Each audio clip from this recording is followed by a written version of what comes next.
जय माताजी मित्रों, हूँ मनीषाबेन आपनु स्वागत करूँ छूं अमिधाराकिचन में। तो आजनी आपणी रेसिपी छे साबुदाणानी खीचड़ी। आ खीचड़ीने तमे बपोरे अथवा सांजे फराळमां खाई शको छो अने खूब ज सरस लागशे। अने हमणां चैत्री नोरता आवे छे तो तमे जरूर बनावजो अने केवी लागी मने कमेंट बॉक्स में कहेजो। तो चालो आपणे बनाववानी शरूआत करी देशुं। साबुदाणानी खीचड़ी बनाववा माटे आपणे साबुदाणा लीधा छे, जे आपणे 1 वाटकी जेटला लीधा छे अने आपणे आमां नाखी देशुं। आ साबुदाणा આપણે 2 થી 3 પાણીએ ધોઈ નાખશું।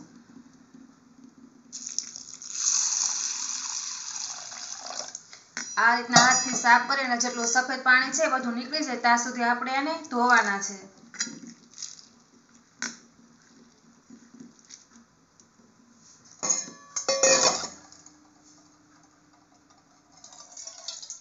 તમે જોઈ શકો છો આપણે સાબુદાણા 2 થી 3 પાણીએ ધોઈ નાખ્યા છે। તો હવે આપણે એને પલાળવાના છે। तो पलाळवा माटे आपणे 1 वाटकी जेटला साबुदाणा लीधा छे तो आमां अर्धी वाटकी जेटલું पाणी नाखशुं।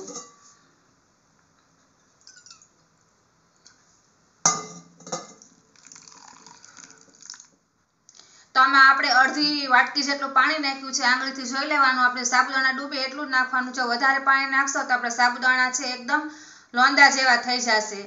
હવે આપણે આને 2 થી 3 કલાક માટે મૂકી દઈશું। જેટલા તમે વધુ મૂકશો એટલું સારું પડશે। ઓછામાં ઓછા 2 કલાક તો આને પલાળવા જ દેવાના। તો હવે આપણે આને 2 કલાક માટે ઢાંકીને મૂકી દઈશું।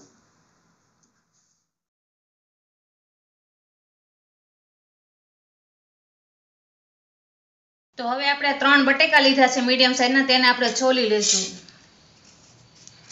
આ રીતના આપણે બધા છોલી નાખશું એક સરખા।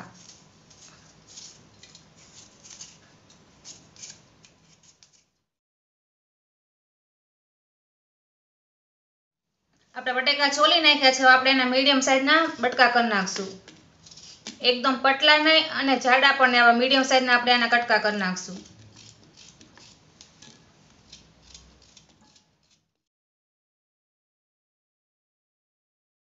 તમે જોઈ શકો છો આપણે બટેકાના એક સરખા ટુકડા કરી નાખ્યા છે। બટેકાને આપણે તળીને લેવાના છે, એ માટે આપણે ટુકડા કર્યા છે। આ જગ્યાએ તમે બાફીને લેવા હોય તો બટેકા બાફીને પણ લઈ શકો છો। તો હવે આપણે આને તળવા માટે તેલ પણ તૈયાર જ થઈ ગયું છે, તો આપણે તળી લઈશું।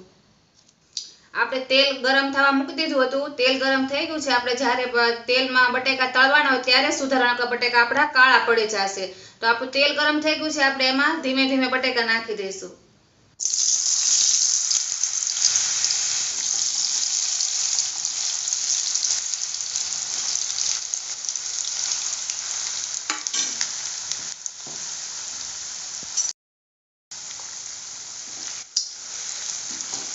तेल गरम थाय ત્યાં સુધી આપણે ગેસ ફાસ રાખવાનો છે। પછી ધીમો કરી અને ધીમા ગેસે આપણે તળાવા દઈશું। આપણે બટેકા કાચા પણ નહીં રહે અને અંદરથી તળાઈ જશે। મસ્તીના બધા એક સરખા તળાઈ જશે।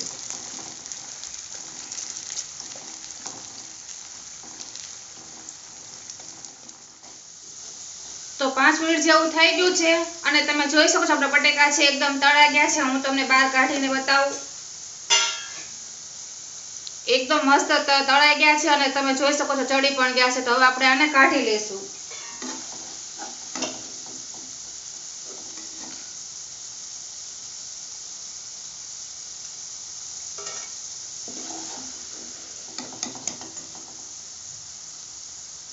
आ तळवा माटे मैं तेल थोड़ुं वधारे लीधुं हतुं, पण आपणे तेल आमांथी काढी लेशुं पाछा। તમે જોઈ શકો છો આપણા બટેકા તળેલા આપણે એક સરખા તળાઈ ગયા છે અને આમાં સેજ પણ તેલ નથી રહ્યું અને એકદમ કોરા થઈ ગયા છે। તો આપણે જેટલું તેલ લીધું હતું એટલું તેલ બધું એમ જ પડ્યું છે। હવે આમાંથી આપણે અડધું તેલ કાઢી લઈશું। તો તેલ આમાં આપણે થોડું કાઢી લીધું છે। તો હવે આપણે આની અંદર સિંગદાણા છે, મેં 1 ચમચા જેટલા સિંગદાણા લીધા છે, આપણે અંદર નાખીને તળી લઈશું।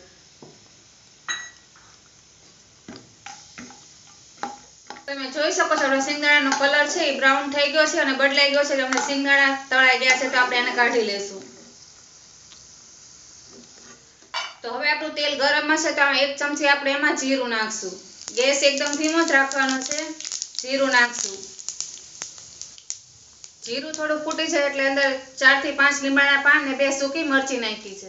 હિંગ નાખશું। आदू मरची पेस्ट बनावेली है। 4-5 झीणी मरची आवी लीधी है ने आदू नो टुकड़ो लीधो छे, आपणे अंदर नाखी देशुं।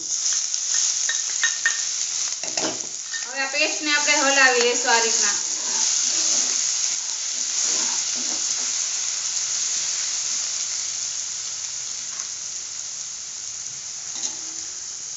હવે મેં એક મોટું ટમેટું લીધું છે, એને મેં મીડિયમ આવા મોટી સાઈઝના કટકા કરી લીધા છે.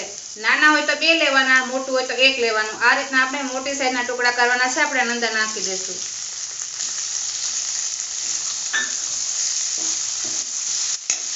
આને ખાલી આપણે 2 મિનિટ માટે શેકવાના છે, એટલે થોડા શેકાઈ જાય એમ. 2 મિનિટ પછી આપણે એની અંદર મીઠું નાખશું. આ મીઠું મેં સિંઘો મીઠું લીધું છે. આપણે ફરાળ માટે ખીચડી બનાવીએ એના માટે આપણે સિંઘો મીઠું વાપરીએ છીએ. તો આપણે આ નાખી દઈશું. સ્વાદ અનુસાર આપણે મીઠું નાખી દઈશું.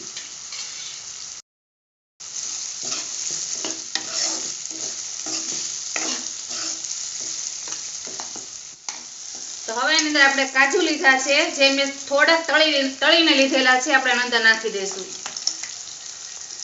જો હોય તો નાખવાના, નહીતર નહીં નાખવાના. કાજુથી ખીચડીનો સ્વાદ બહુ મસ્ત આવશે.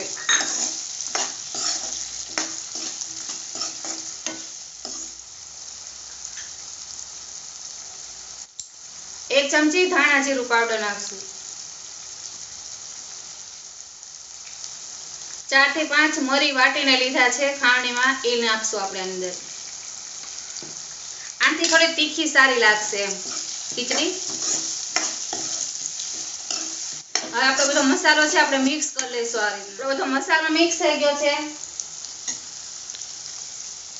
એની અંદર આપણે સિંગદાણા લેવાના છે. આ સિંગદાણાને મેં શેકી અને છોતરા ઉપરથી કાઢી અને ખાંડણીમાં ખાંડી લીધા છે. અધકચરા આપણે આ રીતના અધકચરા વાટી લેવાના છે, ખાંડીને લીધેલા છે. એ બધા આપણે આની અંદર નાખી દઈશું. ગેસને આપણે ધીમો જ રાખવાનો છે, ફાંસ નહીં કરવાનો. એકદમ ધીમા ગેસે આપણે ખીચડી બનાવશું તો ખીચડી આપણી મસ્ત બનશે. ખીચડીનો અડધો મસાલો ત્યાં સુગંધ બહુ જ મસ્ત આવે છે. ચપટી જેટલી વરિયાળી નાખશું.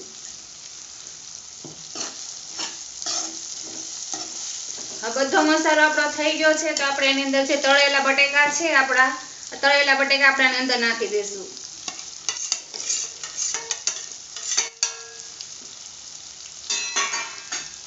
હવે બધા બટેકા અને મસાલો આપણો મિક્સ કરી લેશું.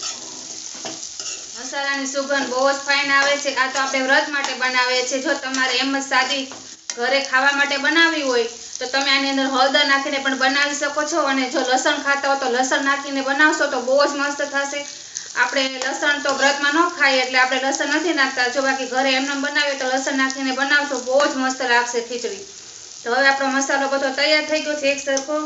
હવે આપણે એની અંદર 1 ચમચી ખાંડ નાખશું.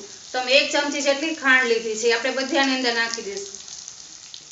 આ બધો મસાલો આપણે મિક્સ કરી દઈશું પાછા. હવે છેલ્લે વારો આવે છે સાબુદાણાનો. આ સાબુદાણા છે બધા આપણે આની અંદર નાખી દઈશું.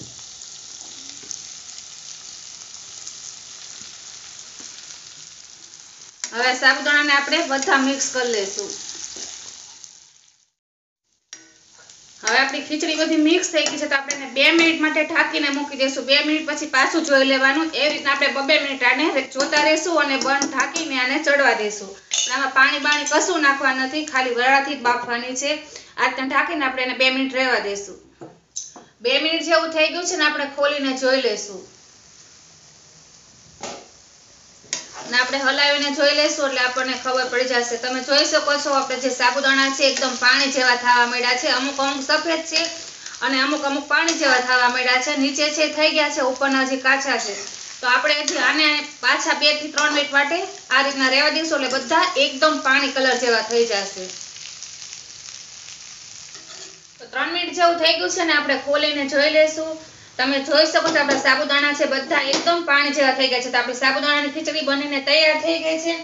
તો આપણે એની અંદર જે આપણે તળેલા સિંગદાણા છે બધા આપણે આની અંદર નાખી દઈશું અને ગેસ બંધ કરી દઈશું. અને આ લીલા ફ્રેશ ધાણા મેં સુધારેલા છે આપણે બધા આની અંદર નાખી દઈશું.